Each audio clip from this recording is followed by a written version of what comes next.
live. Hey up, guys. I'll just mute that one there. I can see that I'm actually on here. Mic is rocking. Guitar is rocking through there. People are rocking up. That's what we want to see. Hey up. Hey up, gang. It is Wednesday. I'm sure this is like a public service. This is telling people what time it is and stuff like that, and what the date is. Maybe it is. I don't know. But what we're going to do is I'm going to put the counter on. Shall I put the counter on? Got lots to tell you, haven't I? Probably. I've been away on holiday. I've had a little vacation.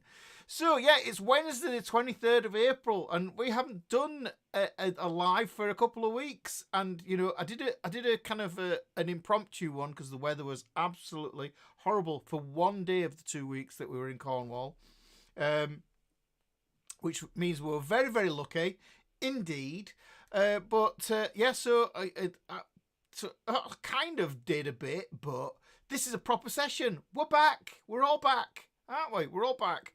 And its normal service has resumed, as somebody said before. So welcome to Wednesday's lesson from the book Guitar Class. And the topic for today, like I said, is going to be this Jimi Hendrix chord trick. That's really what it is. Now, I kind of think about it now. You know, when I started looking at this, I have had some sun. When I started looking at this, I didn't realise how influenced by Curtis Mayfield Jimi Hendrix was. So really, if you want to tap into this, and they even gigged together as well. So I imagine there was some like swapping of ideas back then, because guitarists, that's what we do when we're together. We just go, "Oh, have you seen this? Have you seen this riff?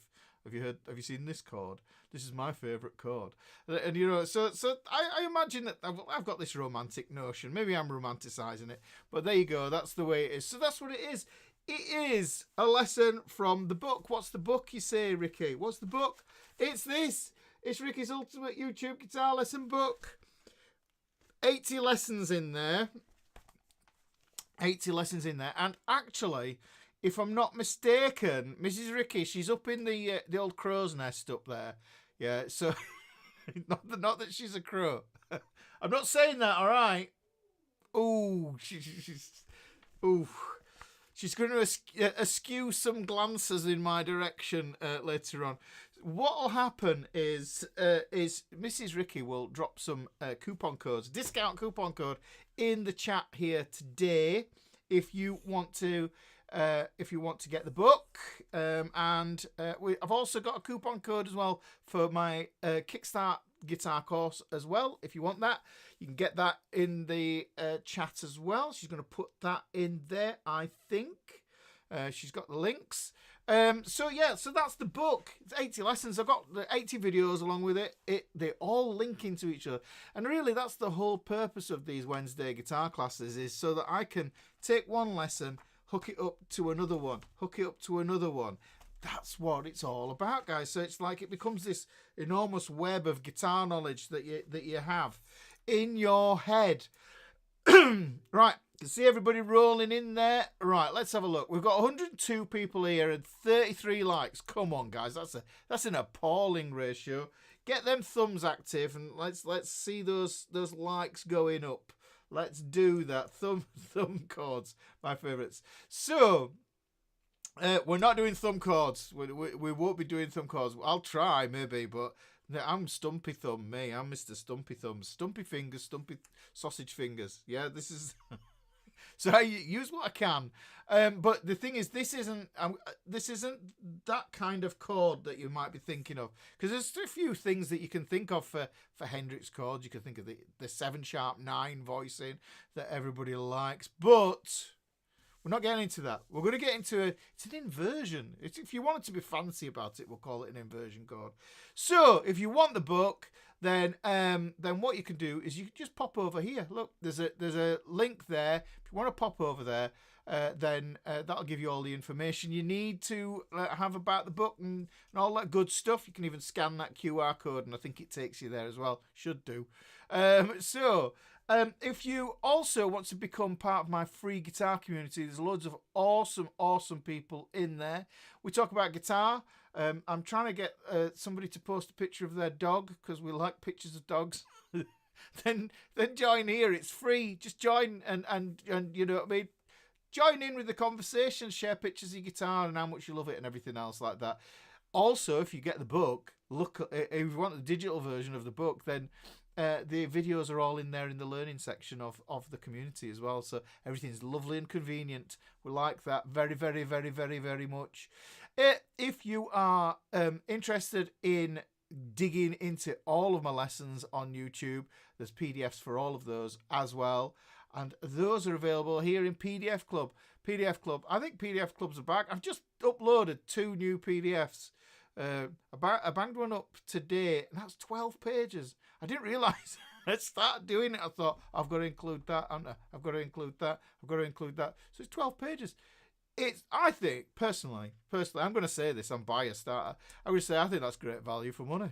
And, you know, I'm a Yorkshireman. And Yorkshiremen are notoriously tight-fisted. So, make that of you will. You know what I mean? That's the thing. So there you go. But that's what I'm saying. So that's that spiel over and done with. So PDF Club, get access to all my past and all my future. Oh, there it is. All my future PDFs. And yeah, there's people in here that are in PDF Club as well. And they'll probably say there, Phil Jones, what is the PDF Club holiday boy? Yes, a nice little holiday away in Cornwall. Beautiful country, just absolutely stunning, beautiful, big seas, big skies, lots of rugged countryside, good for the soul, good for the, you know, all that good stuff. Took my guitar with me, obviously. That was never going to be in question. So, I've got 8.3634 now minutes to do the roll call, because it's time to do the roll call, guys. Let me just have a little quick blow here. Hay fever, isn't it? Apologies for this, but I can feel it. Can feel all the grass and everything else coming up. All the plants are starting to come alive, and so does the hay fever. So what we're going to do is let's go through the chat, and I'm going to say hello to folks in the chat. If it's your first time, let us know as well, because that's good, because I would like to say hello to you. So we've got the Analog Kid first in, Dem Ravens in the chat, Ken Guthrow is in the chat, Omno von Lersum in Holland, Wayne Johnson from Cowtown, DMAC 1971, hello, Eyup, Araman Thete 48, that's proper Yorkshire, is that? Thete 48, Major Pentatonic, Eyup Ricky, Eyup, oh, wow, a Jimmy season, can't wait. Yeah, I'm going to delve into around it a lot. I'm going to expand upon it a bit more than the lesson in the book. I'm going to make it a bit more bigger. I'm going to bigify it. So Maria Muggs Davies is in the chat. Harry Crocut is there from Wolves. Ooh, second of next month, Friday. We'll be seeing you, Wolves, at the Etihad. Mark Carter from Birmingham, Alabama. Relaxing meditation. Hope you're all well. Keep it up. Great content. Thank you very much. Sean is in the chat as well. Hey everyone, care for a ceremonial tea? Yes, my tea maker is currently at youth club, so I'll have to wait until she gets back, and then I'll have a brew of Yorkshire. Christopher Campagna, hey up Ricky. Roger Smith, Paul Lotter. Let's have a look. D-Max repping Canada. Stevie Pinhead from Seattle. What page are we on tonight? Oh, I should have said that, shouldn't I? Should have said what page we're on tonight.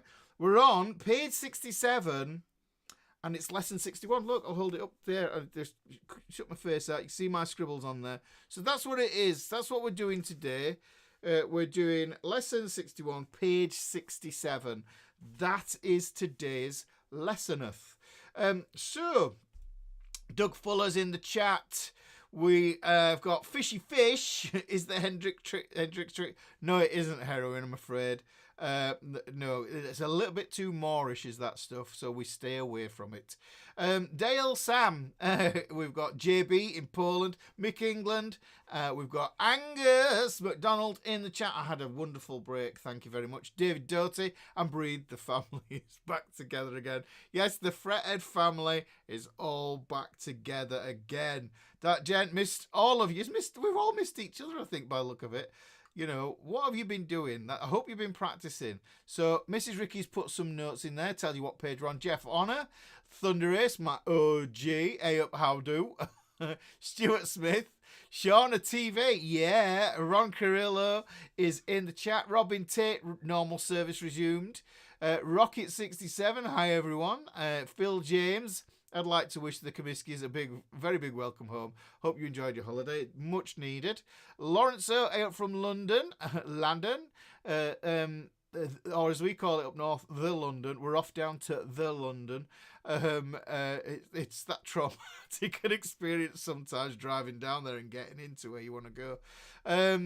So let's have a look. Renee Hartman is in the chat. Per Rommel Dahl is in the chat. Up from Denmark. John C. in Ireland. Hey, nice. Like these profile pictures with guitars in them as well. I love that. Jason Somerville. Evening Guitar Heroes from all the world. Hi from a wet and windy Southampton. There we go. Annex in the chat. Hey up. We've got Frank Wirricks. Albane's in the chat. Vicky DeMeo is in the chat as well. Hey up, Vicky. Mike G. Hendrix was master of the cage system. I don't know if you probably thought of it in that kind of context, but it does tie in, and I will talk about this as we go through the lesson. Enze, you look so youthful without your beard and cap. Thank you very much. I just let myself go. I let the weeds take hold while I was on holiday. You know, I washed myself and I kept myself clean. It's just that I just didn't shave or do anything with my hair. And I just thought I bung a cap on, and that's it. So thank you very much for that, saying I look youthful. I'll take it any day of the week. That so yes, I have had some sun as well, Dale Sam. Just a little bit. It doesn't take much. If you're anywhere near the sea, it'll you know, reflect and get on my face. That's on my old visog. Randy Smith's here. We've got Phantom in the chat. Better put that counter onto 30 minutes. Oh, ye little faith. I'm quite far down here actually now. Let's have a look. Craig Moore, first timer. Hey up, Craig. Welcome. Yes, welcome to the fretboard fraternity Frethead Mayhem Wednesday guitar class. We're going to do this. Fishy Fish has said, I'm interested in how Hendrix was able to sound so full when he played as a trio. Yeah, it's difficult. I was in a blues trio a while back, and yeah, it's a lot. It's a lot you have to do to make that big sound, you know, and sing as well if you think about it. So yeah, there's a lot going on there. Let's have a look. What else have we got? Mike G, hello. We've got Den Thorne, he's in. Bill Travis is in also. Rob K is in as well. Get ready for a new great lesson from the master himself. Well, thank you very much. Carter Hutchinson is in the chat. Good to have you here. Brandon Kelly, hey there. Any plans for an updated course book? I don't know which one you mean. Course book? You mean volume 2? We've been talking about this at the Comiskey household about doing a volume 2. So, you know, we've got enough material. It's just putting it together. We're planning stuff at the minute. We've got some stuff in the old pipeline. Don't you worry. Don't you fret. That was completely a pun. I knew I was going to say it, and my dad joke brain kind of said, "Yeah, you've got to say it. It's got to be done." Papa Doc, good evening. Matt Cochran, Eyup Hendrix Ricky. We have who else? We've got Hans Nelise, Thumb Chords. Yes, like I said, I mentioned that. We'll have a look. We'll talk about that maybe. Gumby Scores got my book yesterday. Yes, wahoo! Oh, you know what? That just deserves a. We'll do that one. Oh, I thought it was going to be a bit more triumphant than that, but there you go. But thank you for supporting my work on the channel. Tony Mason's in the chat. James, welcome back. I look refreshed. Thank you very much. I should do. Oh, Jason, so we just ordered the ring bound to augment the. Oh, With the Lulu, we don't have any control over the ring-bound ones. When they send us codes, they just send us codes, and then we share them with you in the Fretboard fraternity. Best spot to look out for them. Let's have a look. Who else is in? Kwame Lee. Hey, everyone. I love the book and engagement. Oh, thank you very much. Good to have you here. Mike Allen. Eyup. Let's have a look. Graham Woods in the chat in East Yorkshire, over at Valley. Lee Fisher is in the chat. Phil James. What is the PDF Club? Holiday Boy. Eric Collingwood. David Boys in Ontario. Let's look. I'm scrolling faster now because, look, it's 22 seconds. Here we go. Picky Man. Hello. Am I late? Yes. Star Jumps in the corner. Malcolm Dengate. Hi, all in the house. Let's go down. Richard Shields just made the roll call. Yes. John Carver. Nice to have you back. John C, first time here. Oh, John, I thought I was going to get there, but I've got to give you a round of applause. Thank you for your first time for being here on a Wednesday evening. And I know it's hit 0, but I'm nearly at the bottom here. Philip Maxwell. Hey, Rookie, just got back from a holiday in Thailand. Mozzie bites everywhere. Oh, horrible. Yeah, I've been to Thailand, and it was. Oh, I got bitten to hell. Yeah, Bangkok. Had a lady boy playing some lead guitar, something you don't see every day. Did a cracking Gary Moore. Well, you never know what you're going to see, do you? That's the whole point about going abroad, isn't it? To see other things than those that are at home, really. That's it. Billy Joe, here. So, thanks for that share. Leslie Marks.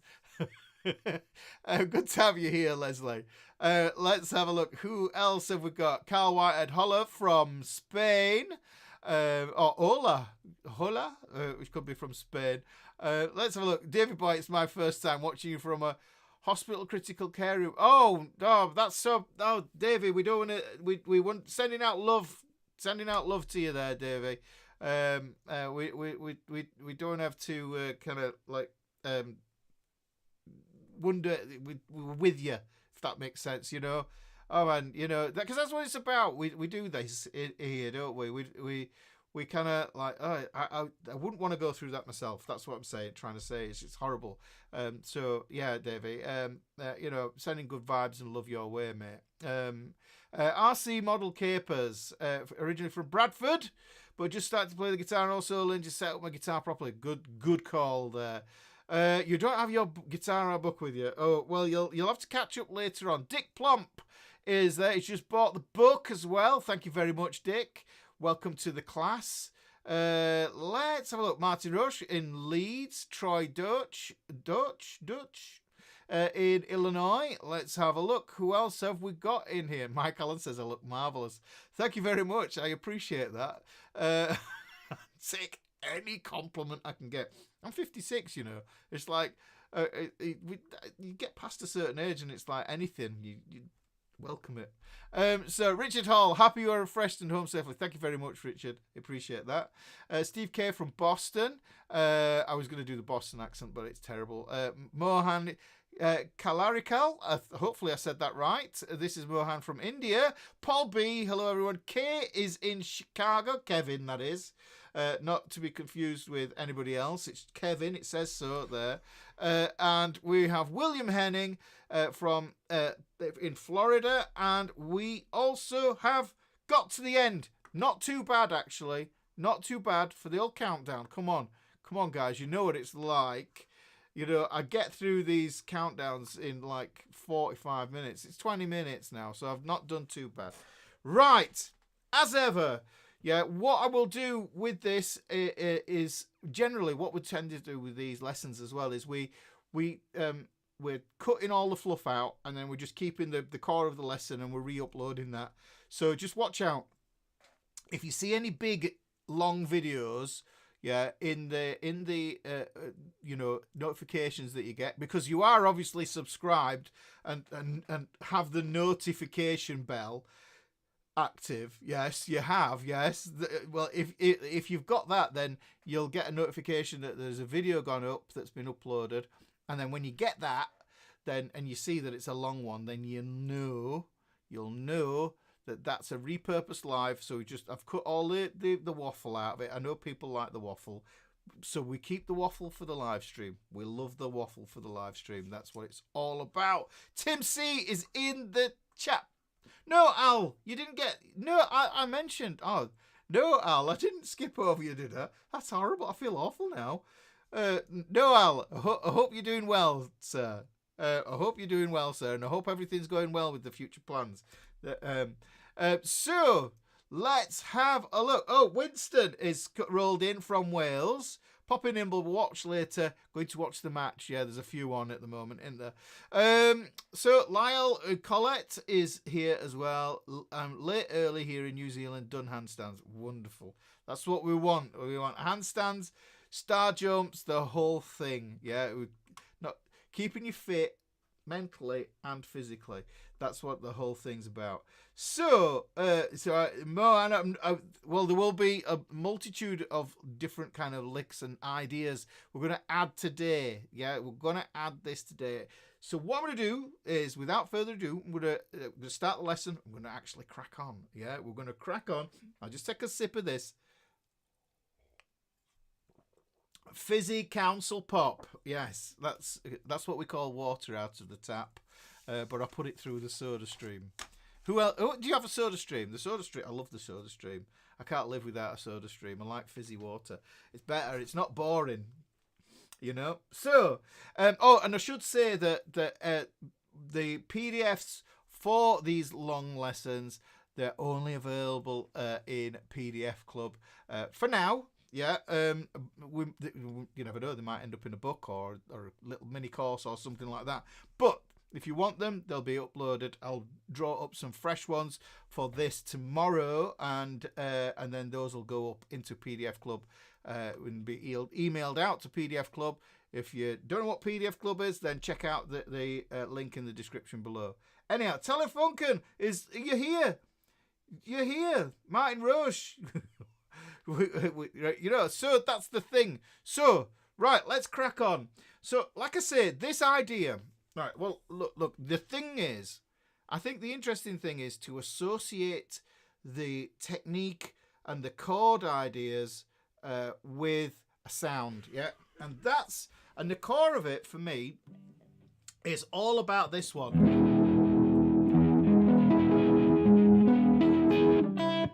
Hopefully, I tuned up just before I got in and sat down here, but let's just give it a little tweak. I could hear something just a little bit out. It's always that damn G string.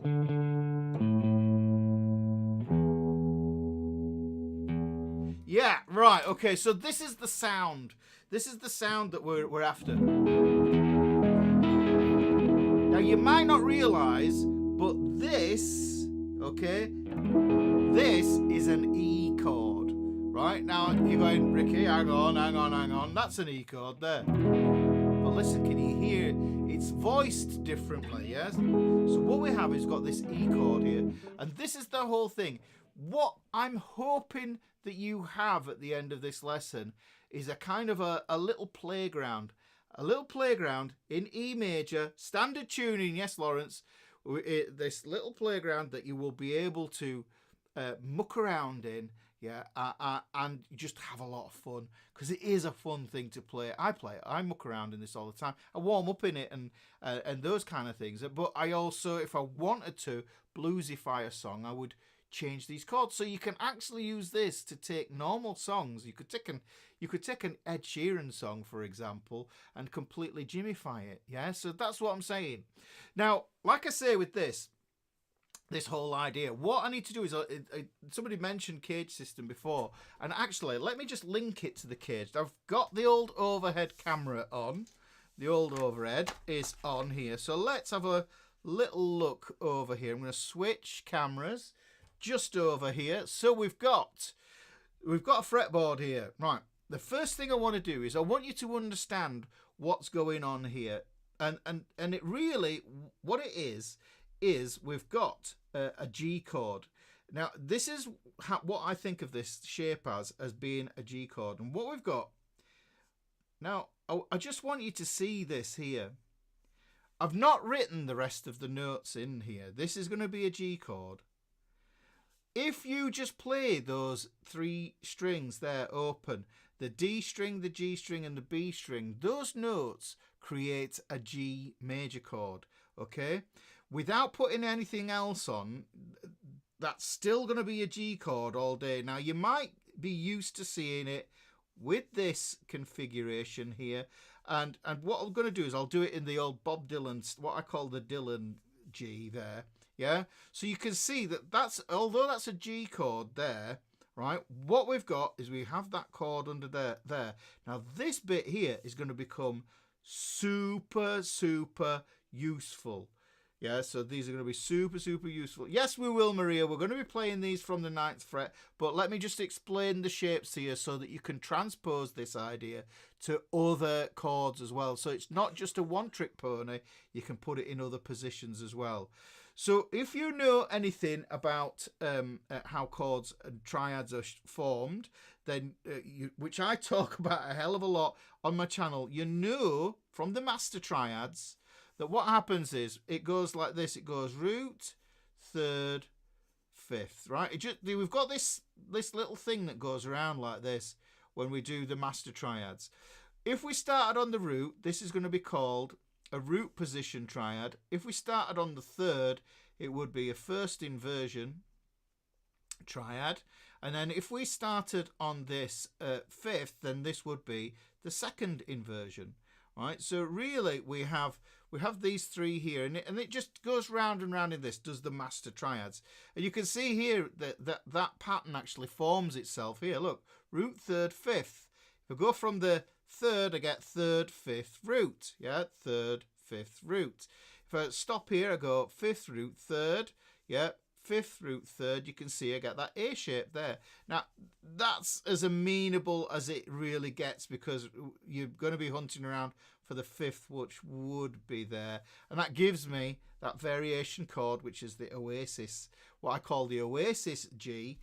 And that has the two notes there, and it strips away one of the thirds, which is kind of nice. So what we're doing really is we're going to look at this idea here, but what we're really targeting in on is we don't want this big G chord here, right? And the reason is, well, let me just switch back to guitar, because if I want to transpose a G shape up the neck, yeah, if I want to show you a G shape up the neck, let me do this. Remember, bear in mind I said, yeah, I have stumpy sausage fingers, okay? Okay, so we've got this. Now, if I wanted this to become an A chord, what I could do is I can move the G shape up.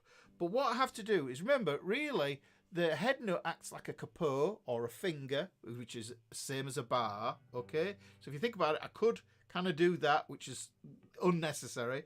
But if I wanted to turn this into an A major chord, then what I would do is I'd move that up and I would bar at the second fret. And that isn't a comfortable shape, yes? Now, it does get a bit more comfortable as we go up. So now I've got it on this C note here at the 8th fret. So this gives me the G shape here with a bar, yeah? But it isn't the most convenient shape. So what we're going to do is we're not going to play that full shape. We're not going to play it. But what we're going to do is we're going to just get rid of a lot of the fluff, because really all we need for this to be a triad is a root, a third and a fifth. And you know, really we've got that there in that second inversion there, because this goes fifth, root, third, fifth, root, third. You can see there, fifth, root, third. Now what we're going to do is we're just going to add that, and effectively what we're going to do is we're going to dismiss this note here, not this one here. We're not going to do that one there, and we're not going to do that one there. So really, that's all we've got. Now, if you think what I was saying to you, why this was important here was because this shape here is really, it's an A shape, guys. So if you think about how the Cage sequence goes, it goes C, A, G, E and D, okay? So let me put that in as an A chord here. I'm going to put it in there, 5R3, okay? Because what I want you to do with this is I want you to see what I call the intersect. There's an intersect between two of the chords. So like I say, this is an A shape. And if we think about the chords and we're going from an A chord, in the sequence C, A, G, E, D, because that's what the Cage system is, after the A shape, we would use a G shape. And I just showed you how difficult that can be. So really, what we're going to do is we're going to put that third on there, and that replicates this pattern just there. You see, so what we can do is we could play that A there. That's extending it, but because it's starting on the third there, what we've got is we essentially got this first inversion. Yeah, and that's the first inversion. I'm actually going to kill that string as well, just like I did there. I'm not going to play either of the E strings. I could, and I'll do them in brackets because they're not really there. These notes aren't really there. You can visualize the root note there. You could visualize the root note there, which is always going to be useful. Hang on, let's just count up from the head note as well, okay? Look at this. So 0, 1, 2, 3, 4, 5. Okay, so that's the fifth fret there. Okay, let me just put another fret on there. So we've got that 5th fret. Now, if we know from our musical alphabet, let's look at it from notes. We'd have an E, an F, then we'd miss one, we'd get a G. I'm only using natural notes. And then we would get an A there. So that double clarifies, okay, that double clarifies what's going on here. So we've got this shape here. Now, this becomes a totally transposable shape, yeah, and that's what we're looking at today. But the thing that I think is interesting, that I really, really want you to see, is this part here. And this is the intersect. So you see how this chord hooks up into this chord shape here. So hopefully you can see how that works there, guys. So you can see we've got the A shape merging into the G shape there. So that is still going to be the G shape, but we're going to modify it. We're just going to modify it. And that's where this version in the lesson, in the book, comes in now. This is what's going to happen. So let me just take that a little bit further, okay? You like the triangle diagram, just use it to explain it's a good little handy diagram, is that it's useful. But Maria, that links to the 3 master triad shapes that lesson that I did 2 months ago, something like that, month and a half ago. So okay, so now what we've got, and let me just zoom in a wee bit on that. We've got this A chord here. There's the standard A. If we want to turn this into, this is a G shape as far as I'm concerned. Yeah, I could put those notes on there. There's the rest of the G shape. Yeah, do you see what's going on there? Putting those two on there, that fleshes out the rest of the shape, but you can't pick and strum if you're holding those 2 fingers on there as well. So really what we're doing is we're just playing the A, D, G and B string there, and I get this chord shape here. Not playing the E string and not playing the other E string as well. So the A chord is a G. It's a G shape, Mike. So look, that's an A-shaped A, but I'm thinking of this as being a G-shaped. See that there? Can you see the G shape there? Right. If I get rid of the bar, hang on, let me get rid of the bar, and I put my capo on. Look at that. Yeah, I've put capo on there. Now I get rid of that. Okay. So we've got this here. So that sticks on there, right? But that is essentially a different way to get to that first inversion. Now it's a subtle sound. Is the changes that one? Just roll a bit of tone off on that.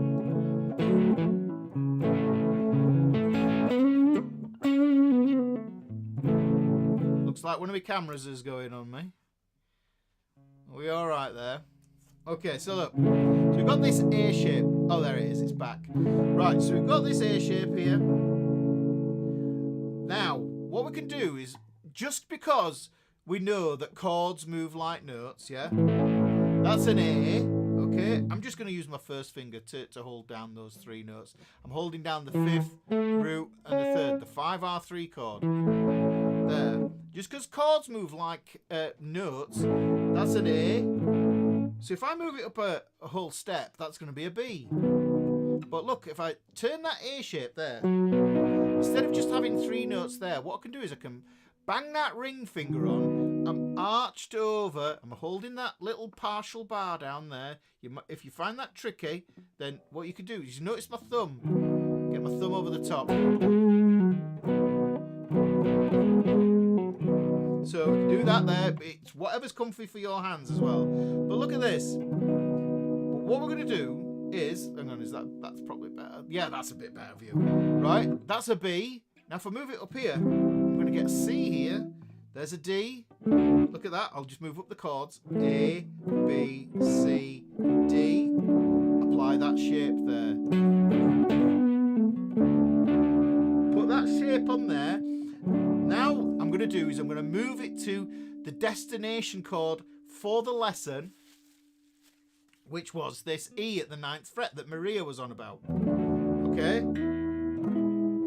Now, here's the cool thing. What I like about this is, and this is why it works wonderfully, is because we can add more depth and, if you want to think about it, girth to the chord. Okay? It's a wonderful word, isn't it? So, what we do is we add the thick E string in there as well, because if you think about it, if I put these 2 fingers on here, and where's my capo? Let me put my capo there. Look, I'm holding down the bar of the A shape there. I'm going to put my capo on there so I can clearly demonstrate the chord. So you see, that's where the G shape should live. Yeah, that's where it normally lives. But remember, all we're doing is we're putting that extra note on in there, right? And that gives us that first inversion there. But because I'm not having to hold that note down there with my pinky, then what I can do is, it's at the 12th fret. Now, if we know anything about the 12th fret, what's significant about the 12th fret is if that's an E down here, then it's going to be an E up here at the 12th fret, because this is where the fretboard begins again. Okay? Look at this. So we've got all these 12 frets, then we've got the dusty end as well, which is just a repeat of the first 12 frets, okay? This goes to 22 frets. If you've got a 24 fret guitar, chances are you'll have double dots on fret 24. And that's telling you that the octave is beginning again. And because that's the case, it means I do not need to hold that note down, but I can put it in now. There, so now I can hold that there. Yeah? So that is the E shape. That's an E major chord using this A shape, sorry, this G shape in its first inversion form. Let me say that again. So we've got this, yeah? Like I say, it is an E major chord using a G shape in first inversion. This is the third in the bass here. But really, actually, what I've done, if I'm actually honest about it, I'm thinking of that shape as being that first inversion. But when I put that root in, it becomes a root position chord, in all honesty. It's just that the root is down there. Look at that. So if you can add that sound in there, it's brilliant. So we've got that there. Now hopefully, let me just zoom out a wee bit. Hopefully that makes sense. So you can see that I've got that shape there. And that's a wonderful way to play an E, right? And you can bridge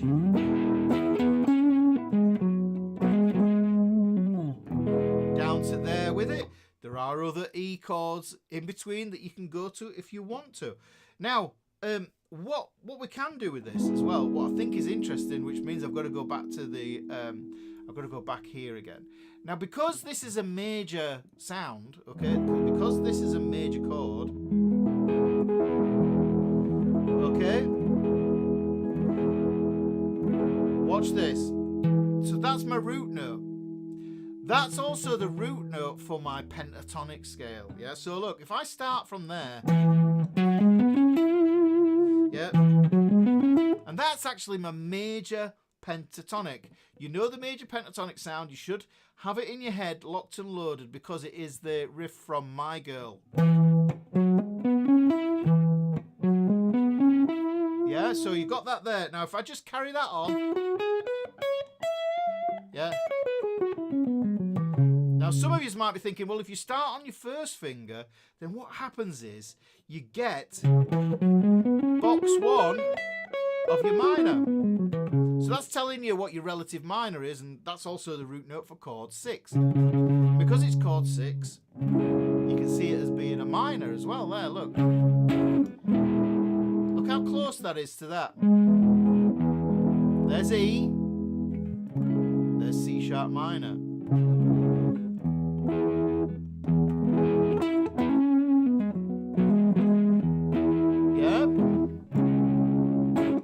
So we've got that going on there, and I think it's a really useful one for seeing where your shapes are.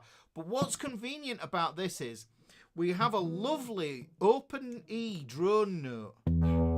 Okay? Okay, so we've got that. Yeah? We have a chord, but we have a scale that sits in the same position. So what you can do is...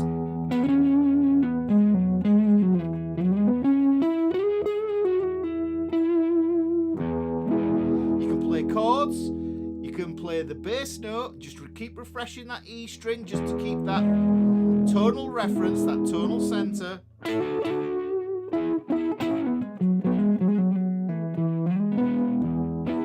Now what's cool about this shape is, if you can get this might be comfier for you than bar chords. So if you think about it, if you're playing an E bar chord like with an A shape there, and what I like about this is switching between these two. I've got this, like I say, this is the intersect between the A shape and the G shape, yeah? Which I'm thinking as that. What's nice is to kind of create this swooping effect on that A string. When you move from the A shape,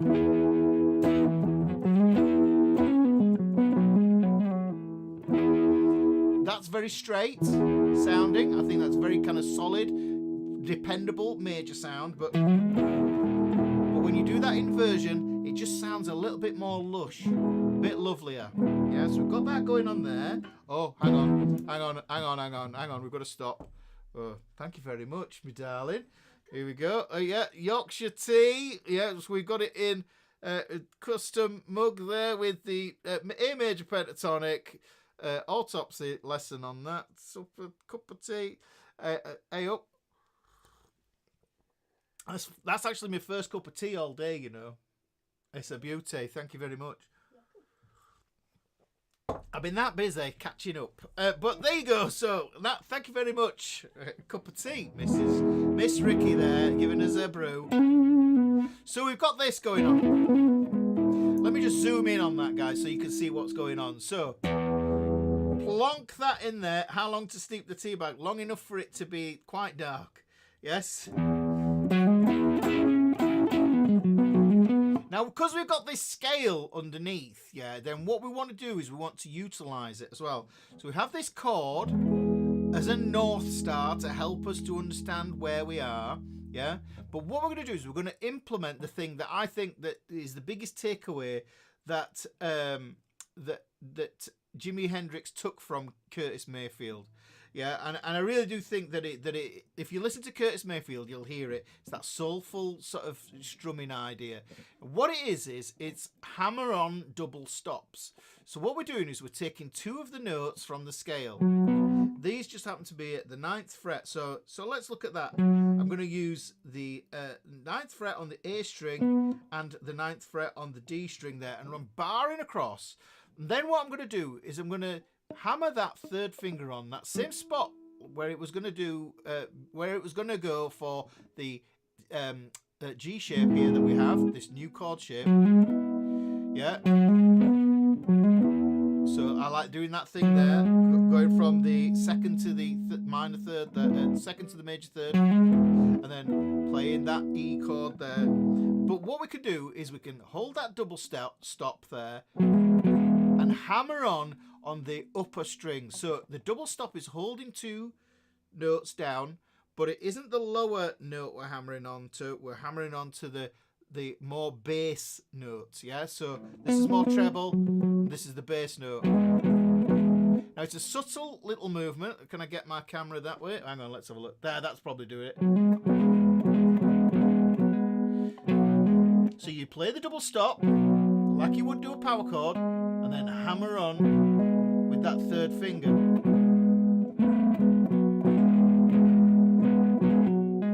But the beautiful thing about the box one, you'll know from the box one pattern is that all your notes are in the row here.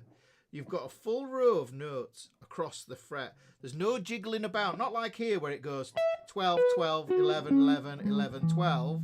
Yeah, you've got a full row that goes all the way across. So what we want to do is we want to utilize that. So it means we can double stop on the A and the D string there. And we can do it on the D and the G string as well. And it's exactly the same fingering.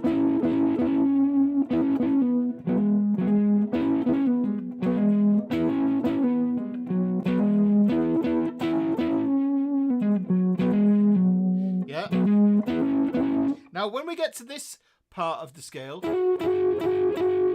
I do think that this can sound a bit off, and the reason is because going from the G to the B string, the tuning has changed on the guitar, so that becomes a major third. So when we're doing that double stop, it can sound a bit off. So what we could do is we can compensate for that by turning it into a major third. It's a little bit trickier as this one, but what you're doing is you're holding down, it looks like partly like a D shape, doesn't it? If you imagine a D shape like that. And then when we've got that way, then what we're going to do is we're going to hammer on the scale note here as well. Now what I like about this,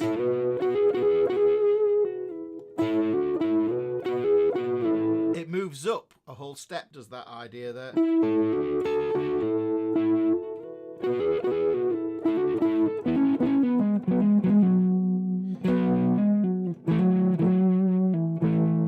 We can even get it there.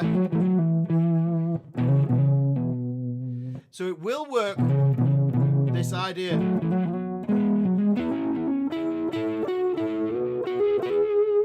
Now it will work as well when we extend that pentatonic, because remember, the pentatonic pattern looks like this. Okay. Yeah, so we're using the fourth. Yes, that's using the fourth going across there, Ralph. Yeah, you're right, actually. Yep, so we turn that into a fourth. Yep. So, but like I said here, so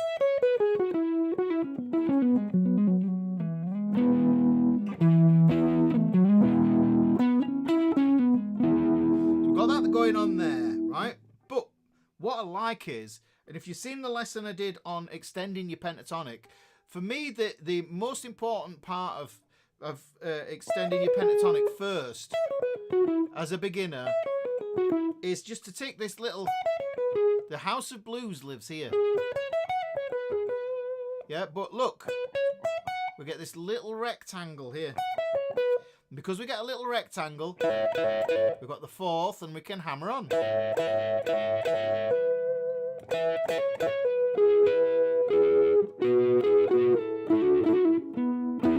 And we can also do it below. Yeah. Move that down a whole step from the pentatonic. So where that lives. Yeah. Those positions there. Now you can use that double stop idea, these fourths here, kind of a nice sound as well. And Hendrix, I'm sure he used that. I can't remember which track it is now.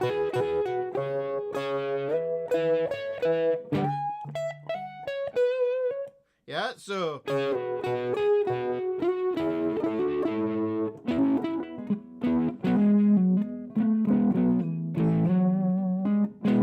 yeah, so we're going to do that there. So we've got that there. Hopefully this makes sense. Okay? Now, I'm going to stay focused on here.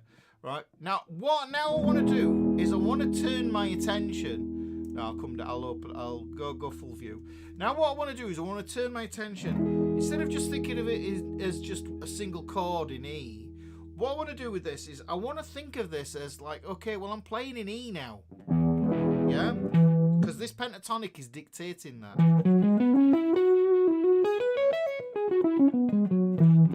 Yeah? So I've got that there. So I'm gonna think, right, okay, well, what other chords do I need for a key of E?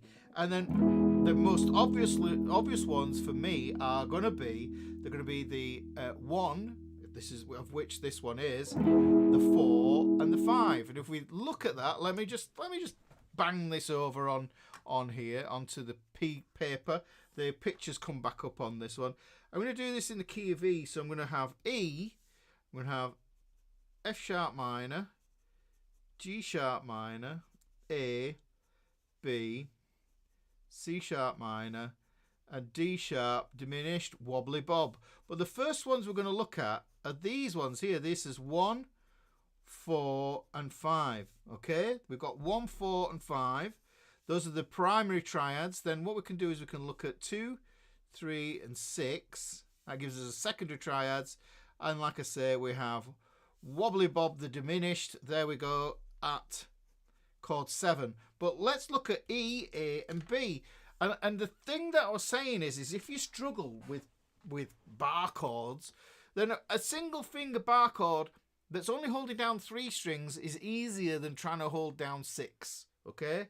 So what we're going to do, we're going to take that shape there, and now what I'm going to do is I'm going to think to myself, well, what are my three primary triads? I've got an E, okay, we've got an A there, and then what happens is we've got a B here, and I'm not changing my shapes.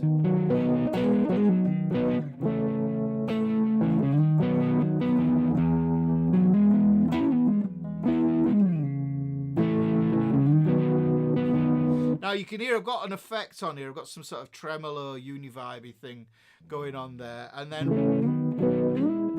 what that does is it gives me that swirly, swooshy sound, which I'm trying to get a little bit more Hendrixified on it. So hopefully you can see that that's all I'm doing. I'm taking that same shape there. All the bar action is happening there on that first finger, just on 3 there. Okay? Got that there. I've got that there. Now the thing is, like, I know that the thumbnail for this, it's got John Mayer on it, and I know for a fact that John Mayer uses these chords, and John Frusciante from Red Hot Chili Peppers uses this chords and these ideas, and you can hear it's a very much Frusciante's more of a clean Strat sound, obviously, but he uses them all the time, and I can't remember which tracks it is, so I can't remember which tracks it is. Maybe if you know which tracks this sounds, I guess the Seattle sound. It is a bit of a Seattle sound, really, because that's where Jimmy was from, wasn't it? So we've got this here, right? Okay. Now what we can do is, what I like about this, especially we're going to take advantage of this position here. Okay, we're going to really utilize this position under the bridge. I don't think under the bridge really uses it too heavily. I think there are more Hendrixy sounding. It's quite a fast one that I can hear, you know, in my head. Right, but what we're going to do is we're going to take advantage of this position here, and what I want to do is I just want to show you that what if we can get an E chord here using this G shape.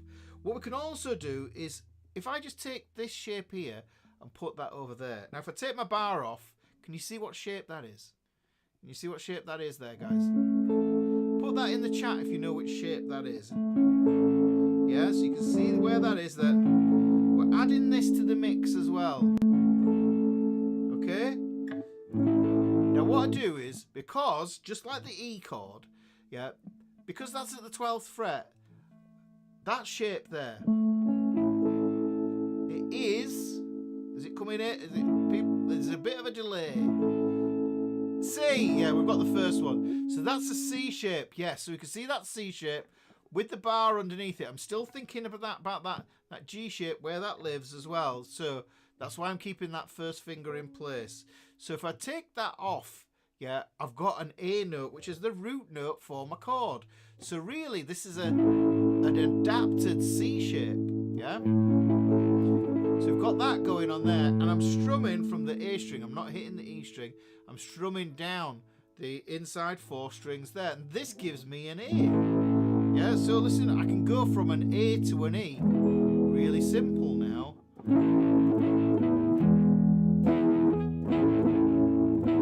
Now you do this thing here. I call this hinging, yeah, because it's almost like your fingers are on a hinge. So I've got the E shape under there, the E chord just there, yeah. Actually, I'm just holding the A shape there when I'm thinking about it that way. And then what I can do is I can hinge these notes on. So it's almost like doing the hammer-on with the double stop, but we're doing it with a bigger chord structure. So we're doing it with... Now this is a mainstay for a lot of 70s rock. You know, you'll know the shape.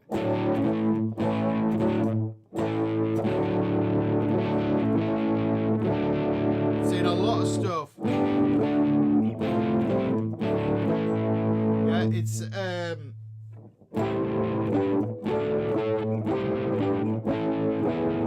it's it should be a really familiar sort of sound, is that?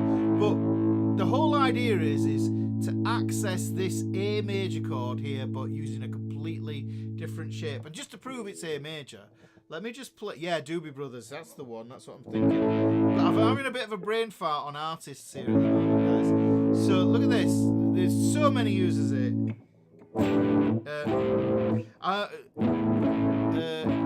The only one I can bloody think of is Cliff Richard. It's so funny. Right. A bit more. If I had a bit more dirt on it, that might be the thing.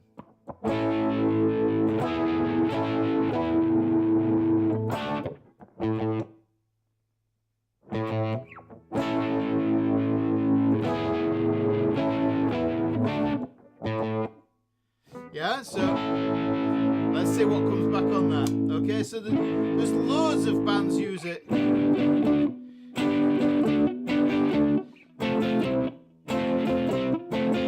Yeah, so there's loads of different things. Yeah, loads of songs that use this. But like I say, but in context of this position, just keeping it in this position.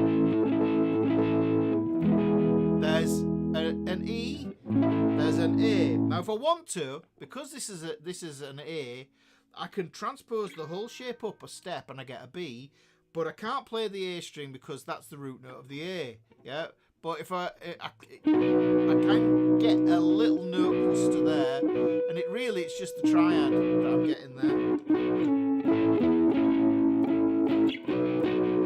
Yeah, and when we do that, we've got to be careful with the hinging aspect as well when you move up to chord 5. Yes, so we've got all that going on there. Right, so for the B, what I might do, it's very simple, guys, because you don't need to play full shapes here. Look at that. I'm just holding down the E shape for the full B chord there. There's the B chord. See how close it is? There's the B chord. So that's my 5 chord. So there's my 1. Here's my 4. Here's my 5. Okay. Now I like to play that as a 7th as well. Because what you can do is you can jam around that now.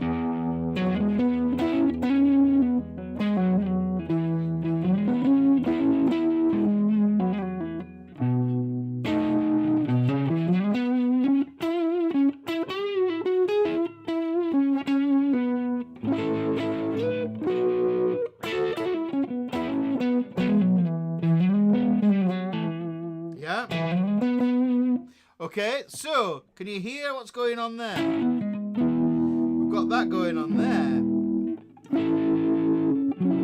We could put an F sharp in there, F sharp minor just by barring across there.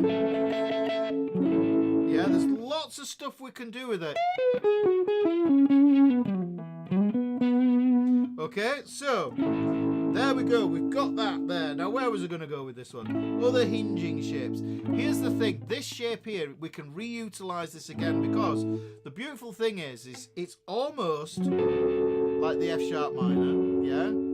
Which is kind kind of what I think to myself when I'm thinking if I want to play something a bit more expressive in that area.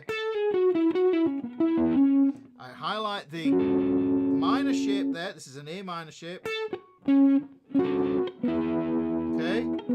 that's chord 1, it's chord 2.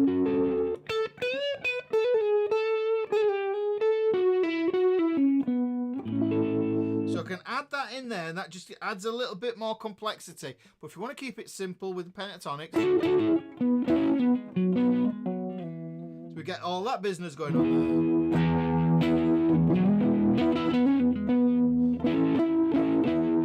Now, what I'm going to do is I'm going to take this chord down here, because remember, this is all based around this 9th fret idea. And if we look at the E string, we've got a C sharp just here. Okay, there's a C sharp just there, right? And that would be chord 6. Let's just look at this diagram. We've got C sharp minor just there, so that's chord 6. And we can think about that. Well, where else can I find the chord 6? Well, the chord 6 lives down here as well. So that's a C sharp. If I go A, B, C, C sharp, put that on there. There's the C sharp. So I'll put that there. There's my B. So I've got the A, B, and then I've got a C sharp just here. Now, I could put the E in if I wanted to. Yeah, and now what I'm doing is I'm spelling E again, which is kind of cool, because if you think about it, there's my C shape. Yeah. So, but if I don't play that E there on the A string, instead I borrow it from this thick E string. You can see there, that's my E. And then when I take this here, move it down to the B there, and if I want, I can play that A there as that little triad. Now, somebody mentioned this thumb thing. This is where I struggle. What Jimmy did is he had super long fingers. So what he would do is we would hold down this shape here, this abbreviated A shape there. There's the full bar chord, and he wouldn't play it like that. He would play the bar note, the barred notes, with his thumb over the top. It's a bit of a struggle for me, but I'll try my best. But what was good about it was you could get this pinky on, and you could hammer on, and really, it's just a little hammer-on situation again. You've got a double stop with a hammer-on there. But what you're doing is you're doing that with the pinky instead. Yeah?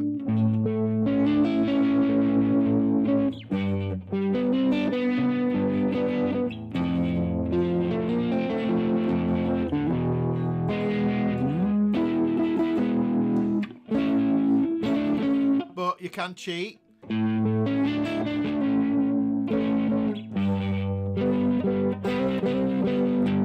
Yeah, I've got to have to hold that there if I want the G chord. If I want it on an F, and onto the E there.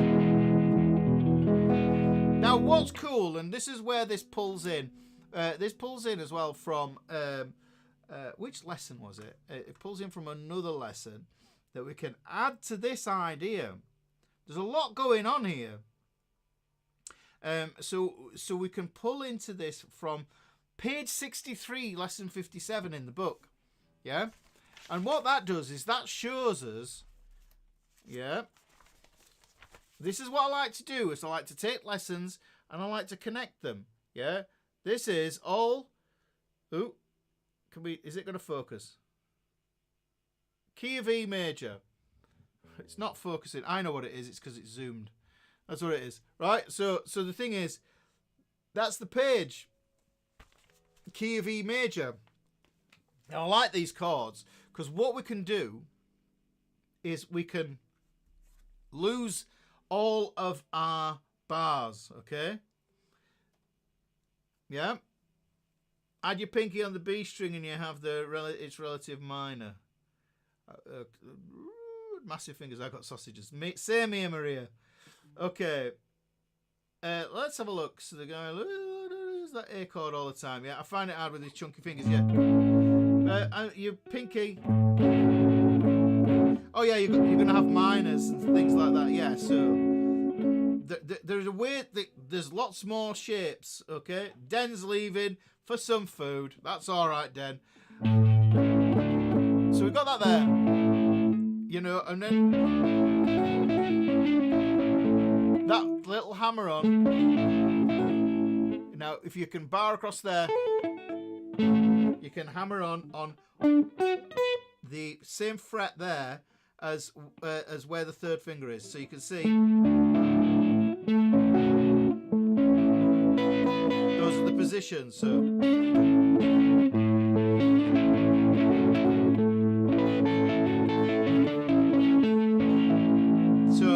that's just on an A there.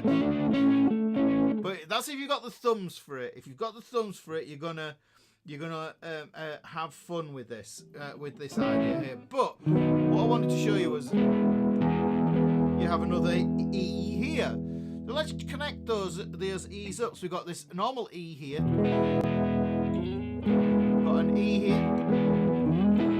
And now we have this first inversion here.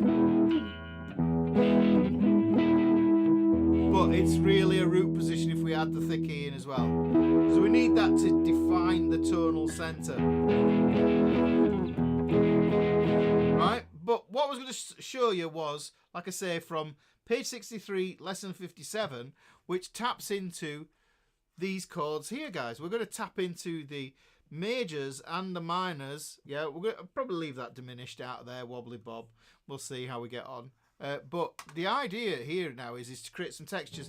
Now this is moving a little bit away from that sort of Hendrixy thing. Now here, look at this. Instead of playing an F sharp like this, what we're going to do is you're just going to hold down the fifth, the root, and the flat third, and we're strumming all 6 strings.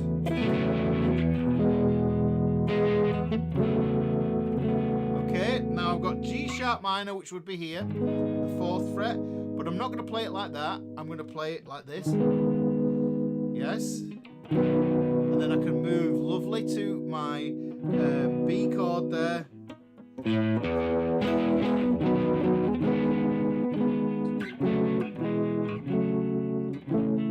And there's my A. So it just gives me a little bit of movement. But the cool thing about this is, look at that third finger. Look at my third finger. We end up with something that I call a moving anchor when we move between the chords. Yeah, it's an anchor finger there. It's anchored on that one there.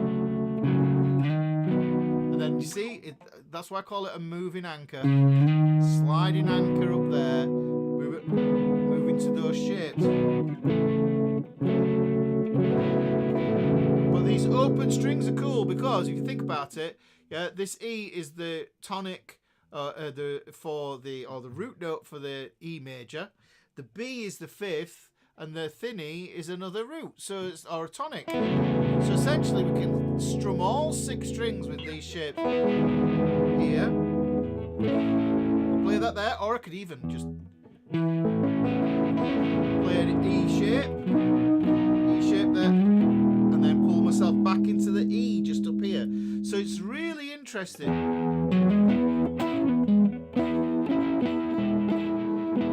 So there's the C sharp minor.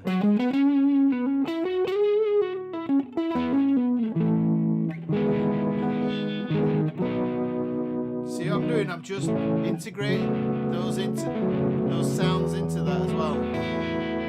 Which is where you get into that kind of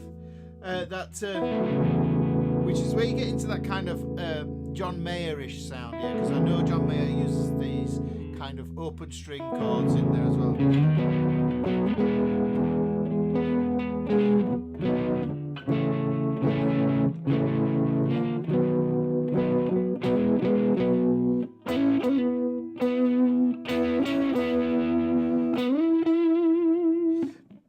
But that's always going to be kind of home here or here.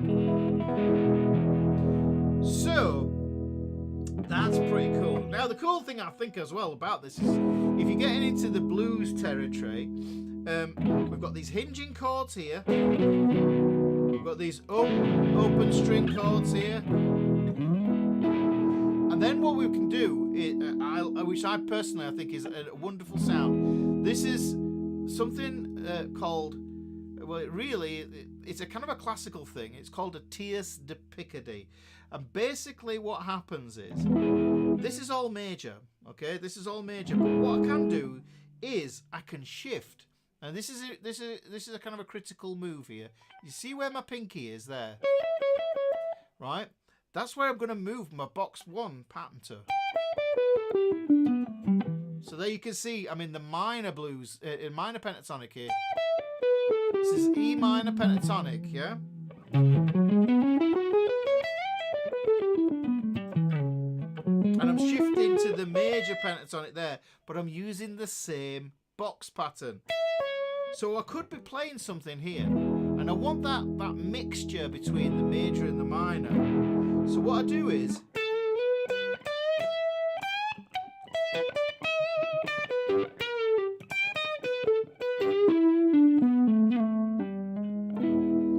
you could hear that I played the scale downwards in the minor, but then what I did is I landed on a major sound, and that's the idea of this tierce de Picardy, okay? That's the whole idea behind that, because that's what you do. Do you know, there was a funny, I think what it was, interestingly, is the film that I watched, Crossroads, with Ralph Macchio, Karate Kid. Steve Vai's in it, Ry Cooder playing the guitars in it.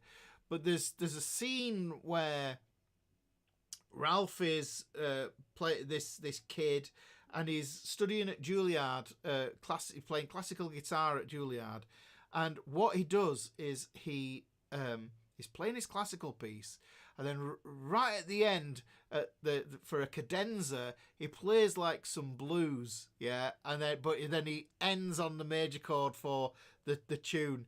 And that when I heard that, it was just like, oh man, how do you do that? And I kind of you learn about these things, you know, as you go through the years, and it was this idea of something called a tierce de Picardy, yeah, and basically all it means, when you're in a minor, end on a major. You know, you could end on a major chord, the tonic 1. Yeah, so if say you're in E minor, let's play something in E minor. So I've got E minor there. Yeah, so I'm in G. And ending on that, it just makes it sound triumphant. You know, instead of ending on a minor, which isn't as strong or as a resolution as a major is ever going to be. Okay? Okay? So we've got that. Okay, so we're going to have that cool kind of thing going on there. So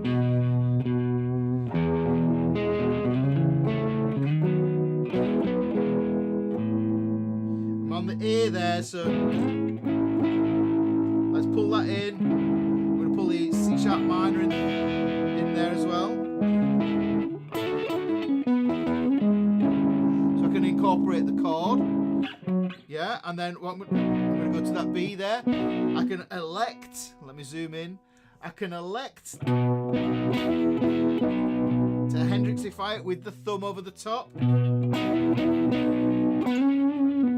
What's good about that is if you look at the third finger, it's conveniently on a scale tone. Yes, the Picardy third. Yes, indeed, Mad Cat.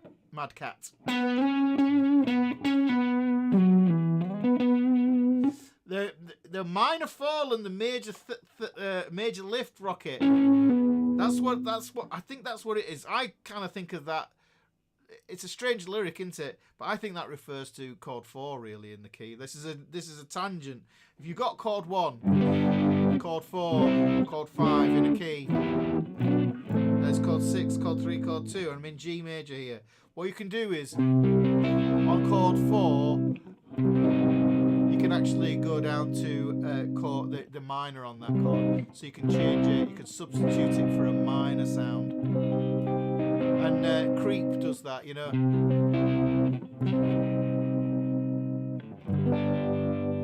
Yeah. So we've got that's, and so that I kind of think of that as the major fall, the minor fall, the major lift. Yes, so you can kind of think you get that there, but really for me the tierce to Picardy is the one that. So if I'm in that minor there, there's the minor. Okay.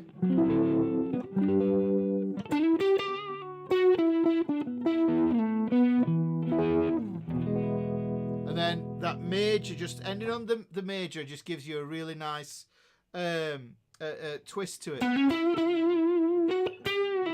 So that to do that, then what you need to be able to do is you need to be able to shift your scale position.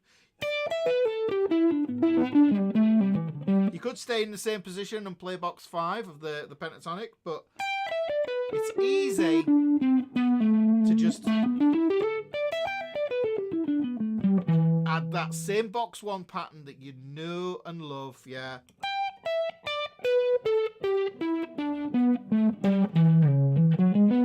Major, minor. There's the tonic, the root note for that scale.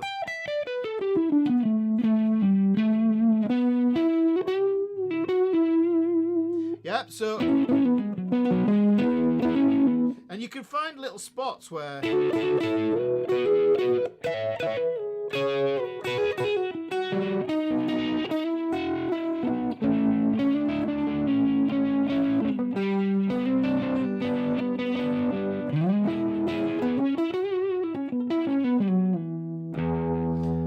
so, I mean, just improvising completely around on this.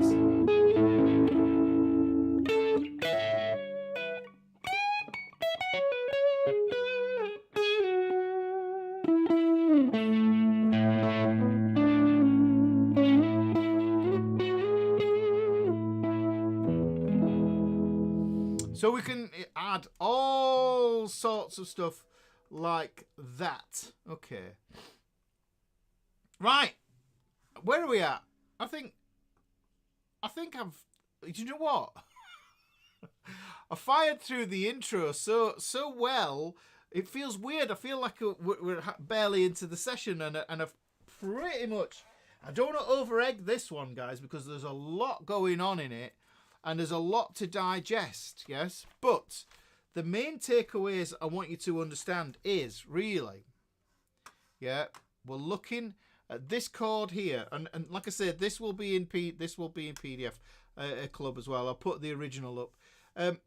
If we wanted that A, I'm going to make that A there, and I would have my first finger barring along there, my second finger and my third finger on there, and I would have the A string open there. So that's another nice way to play.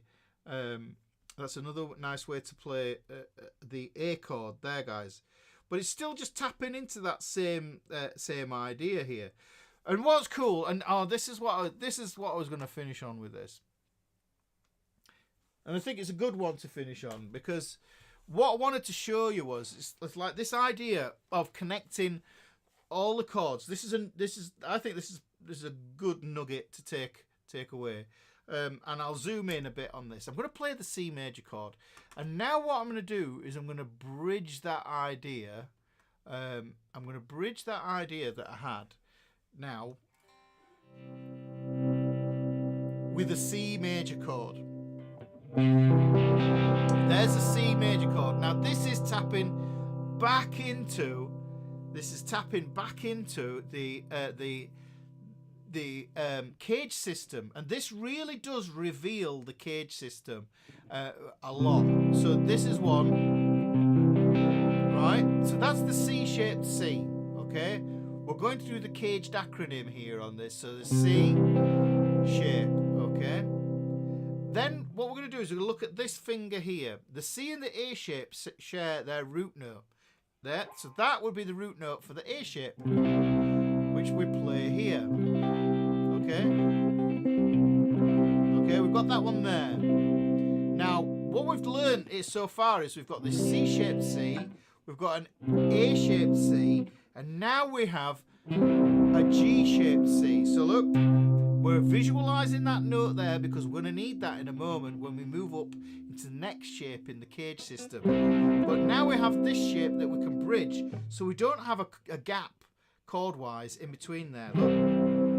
And then that gives me my E shape here. So look, C shape, A shape, G shape, E shape. Now the D shape gets a little bit tricky, but this pulls me into another topic for another lesson, yeah? Which is another way of playing inversions, yeah? Which I absolutely adore. And what we're gonna do is we're gonna play this shape here. Now this is interesting because this is my root, this is my fifth, and there's my third.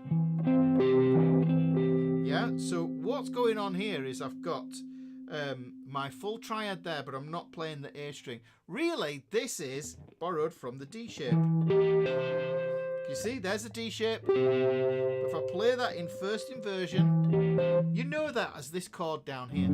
If you play that one there, then that's all I'm playing here, really. But I'm doing it with a C major chord instead. Look at that. That one lives there. But I've got a choice whether I want to play it like that. And because I've hit the 12th fret, I'm essentially back to my C shape, which I can now play using this idea here.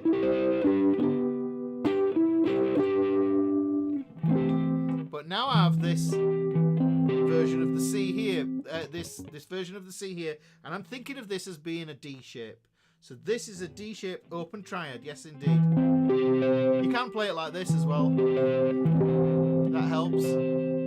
But I just prefer to play it like this because we can voice lead on the index, on the E string there. But let me just play those chords going up there for you, and you'll see that we have a C chord in every position, and this is where you want to get to. You want to get to this so that you're not playing a C here, you're not playing a C there and then a C up here, and that's all you've got is three positions. You've got your open position, an A bar chord and an E bar chord. What we want to do is a C shaped C, A shaped C, G shaped C, E shaped C, and then we've got this D shaped here, and that goes up C, A, G, E, D, and that's playing the caged all the way up there, yeah? You can even play it like this, yeah? Okay, someone's walloping the wrong like button there.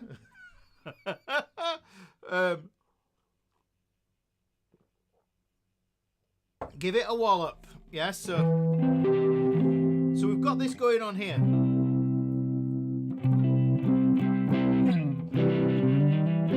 And it's nice to just move. Look at this. So just using this shape here. If I'm playing in a C down here.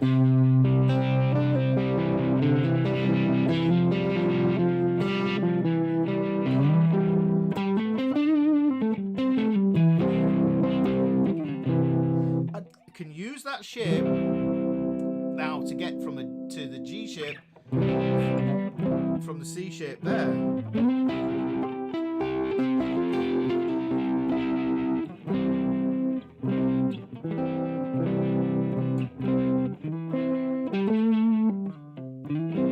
And my scale, because I know where that is. I know where my scale is going to live precisely.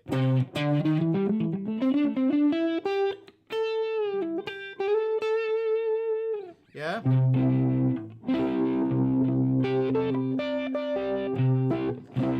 For each fret. So it's me, myself, and I says finding the shapes for each fret position. Currently working on that as well. Yeah, well that's part and parcel of the whole sort of thing. You know, you should be able to play any chord. I kind of think of it as like it's 3 frets, fret up, well maybe 2 frets up, and maybe 2 frets down. You should be able to find any chord. Yeah, 2 frets up and 2 frets down. You can generally get away with it sometimes, depending on which key you're thinking in. Within 5, yeah. So you don't need all of them, but hopefully that makes sense. So, lesson full of golden nuggets. You're gonna have to watch this one again, guys. And like I say, if you are in PDF Club, then I will bang together. I'll watch the whole video and try and remember what I put in there. Oh, thank you, Ralph, for the holiday repayment fund. Oh, thank you very much for that. I appreciate that very, very much. If this is the kind of thing that you would like to get into more of, then join the Fretboard Fraternity. There's loads of stuff coming. There's loads of new stuff coming. Yeah, so what I will do is, like I say, I'll bang some stuff for PDF Club. There's the link to PDF Club if you want to check out that tells you all about it there. And then what we can do is you can get all the thing out. This is probably, I can feel that this is going to be a monster PDF. So let's do that. AM. I'm trying to figure out that one is, but so let's have a look. So yeah, and if you haven't got the book, then you might want the book. There's the book. There's a link to the book. Get yourself. Oh, thank you, Anthony. Thank you very much. I appreciate that. Oh, look. I can like this as well. Oh, I can like it. Let me just give it a like there. I didn't realise I could do that. Oh, there you go. I love it. Thank you. Thank you very much. I appreciate you. You are caged now. Right, so that's the thing. And also, if you didn't know, yeah, then what you might want to do, there's the link for the book, but we also have my free guitar community, the Fretboard Fraternity. A lot of people... Thank you, Lawrence. Oh, thank you very much. I wasn't expecting that today. So better live and being focused. Yeah, well, that's the whole point of it, Craig, is like... you know, connecting it all together, making sure that you know how this everything all hooks up together. You know, that's the main part of it. So yeah, thank you very much, me, myself, and I, for saying that about the book. Appreciate it. Yeah, so yeah, we'll probably get another one on the go as well soon enough. That's what the plan is. Okay. I think we're just about done, aren't we? I think we are. That's Wednesday concluded. Wednesday's guitar class is pretty much concluded, guys. Thank you for rocking up. It was nice to see you. We'll have to wait until people find out we're back on this again. Yeah, Lawrence beer is expensive. Lawrence is in London, so that's a half pint in London, isn't it? In some of the pubs down there. So yeah, so I'm gonna bid you a fond farewell and say to you, like I do every week. That's what it is. I'm not looking at my notes. What I want to do is just remind you who you play guitar for. That's the whole thing, isn't it? Who are we playing guitar for? Yeah, so this is the thing. You've got to get into it, you know. Become friends with it. Tame it. Tame the guitar. If you can. It can feel hard to tame it, can't it? But the thing is, I know you can. You know, and this is the thing. Don't overdo it. And I'll say that, I'll just add that on for today's message, ending message. It's just like, don't try and overdo things. Don't try and do hard stuff that is tricky for you. You know, keep it simple. Build a good foundation, a good simple stuff that you can play well. Because I always think it's better to do the simple things well than the complicated things badly. Because if you do the complicated things, if you do it badly, you're just going to undermine your confidence, and then that's what happens. You know, you end up giving up. And we don't want you to give up, because I really, truly believe that this thing has a lot to teach you about yourself, you know, and it has a lot of comfort to give you in life, you know. This thing here, it's such a welcome distraction from everything. So anyhow, I'm going to get on waxing lyrical about the guitar, which I can do for hours. I can do, because I think it's possibly one of the best things you could ever do with your life. Teaching it is just a joy, and an absolute joy to have you guys all here watch me on a Wednesday. It's nuts. Dick says, one question: are these lessons for beginners or for intimates? Because I'm playing guitar since last year. This lesson is probably quite advanced. Now, the thing is, you see, I like to keep it simple, but I don't want to dumb it down to the point where I lose out on the little theory nuggets and things like that, So really, if you're a beginner and then all you should be really doing is one, focusing on getting your hands under control, getting your hands to do as they are told. Yes, getting your calluses built up, and two is learning a basic repertoire of songs and tunes that you like. That's the main thing. That's the first thing you should do before you get into any of the theory. If you find yourself listening to a lesson like this, I understand. Yeah, it can sound like rocket science, and you think to yourself, I'm never going to understand this. But it's brick by brick we build a castle. Yes, you're building a glorious castle of guitar knowledge. And the thing is, it has to start with a good foundation. And the good foundation comes from being able to control your instrument, be able to control the guitar, make sure it does as you want it to. Yeah, that's the thing. You get some songs out, get that reward bias triggered. You go, oh, I love this song. I love playing this riff, and everything else like that comes on the radio. And it makes you want to pick up the guitar, and you go, oh, hang on, there's another new song. Let's add that to it and everything else. That's the thing. You've got to keep it close. Now, talk about the catalyst moment, yeah? The thing that made you want to pick up the guitar in the first place. Yes, there is something that made you want to pick up the guitar in the first place. Actually, when this live stream is finished, can you put that in the chat, in the comments of the actual video? Yeah, the catalyst, the thing that made you go, that's it, I'm playing guitar now. That's me. Yeah, and then that is the thing that's going to tell you what you should be practicing. I've talked about this before, okay? So that's what we're looking at, guys. Okay, so let me just have a little look down here. Take small bites and enjoy the flavour. Absolutely, Mike. Absolutely. Oh, thank you, Per. You can take it, and you should take these if you're just starting. Just great way to thanks. Start page 1 of the book. Yeah, page 1 of the book. Cody's got me back on the chat. Hello. Thanks for the companionship, Ricky and friends. This is my social interaction for the day. Now out to the garage to roll around under a car. Love it. Because, this is the thing. We live in a kind of a more and more detached world, don't we? So it's like, so if the points of connection are really, really important, which is why you should join the Fretboard Fraternity. It is completely free. It's completely free, and it's just full of cool folks. No idiots, no ads. No ads, nothing like that. It's just pure, unadulterated guitar fun. So that's the thing. So how many songs should be the goal at first? Ron says.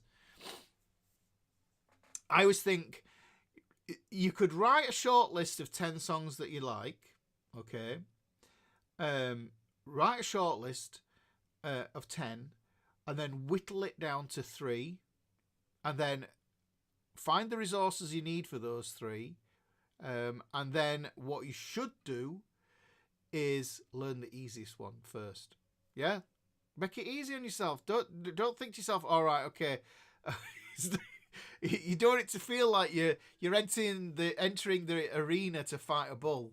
Yeah, you want to make it feel like you're sitting down to eat a nice slice of chocolate cake. And that's, if that even makes sense. I'm always thinking about cake. Why do I always think about cake? Anyhow, so that's what I'm saying is, that's the thing. Another thing, and I'm going to mention it, guys, is, and Mrs. Ricky will put a link in the chat here. Yeah, if you are a beginner and you wanting to follow this idea that I'm telling you now, yeah, then I made a course for absolute beginners to get you playing songs and just to explain the nuts and bolts and the first steps that you need to take to build those solid foundations. So that's the Kickstart Guitar course on my website. Yeah, Mrs. Ricky will put a code, a discount code in the chat. Have you got a discount code there as well? Put that in there. If that's gonna do the thing, you can check it out and see what it's all about. But that's what it's all about. It really devised for. I taught it for decades, this course, to people in classes, and I know what works, what doesn't work. So I've just whittled out all the stuff that doesn't need to be in a beginner's guitar course. It's just nice and simple. That's it. Okay, that's how it works. Okay. Oh, Mrs. Ricky's put a code in there. Sean has put in Velvet Underground. Well, yeah, I do like a bit of that. Getting back into the Stranglers. Yeah, so that's the thing. Right, guys. So we posted that on there. I think we just about said. Smashing Pumpkins. Cherub Rock is a good. I like Smashing Pumpkins. Yeah, I really like Melancholy and the Infinite Sadness and all those first albums. Gish was a great one. For me as well, sound wise. It's a big, huge sound, and they're playing Halifax in the UK at the Peace Hall next year, something like that. So yeah, it's amazing. Yes, Lawrence is right. Mucking around in the deep end does help a bit. Yeah, the thing is about comfort zones. You got to think about comfort zones. Is you don't grow in comfort zones. Yeah, you've got to step out of a comfort zone to grow, because a comfort zone contains you. So stepping out a little bit, that's the thing. But if you have a plan, then that's what it's all about. Okay then, guys. So Morrissey sad songs. Are all Morrissey songs sad, or are they all happy? They're a bit paradoxical, aren't they? So there we go. Okay, guys, so what I'm going to do is I'm going to love you and leave you. Thank you for hanging around at the end here and listen to me chunter and waffle on. And I will see you next week for another Wednesday's guitar class. Until then, look after yourself and look after each other. And I'll see you then, eh? Take care. Bye.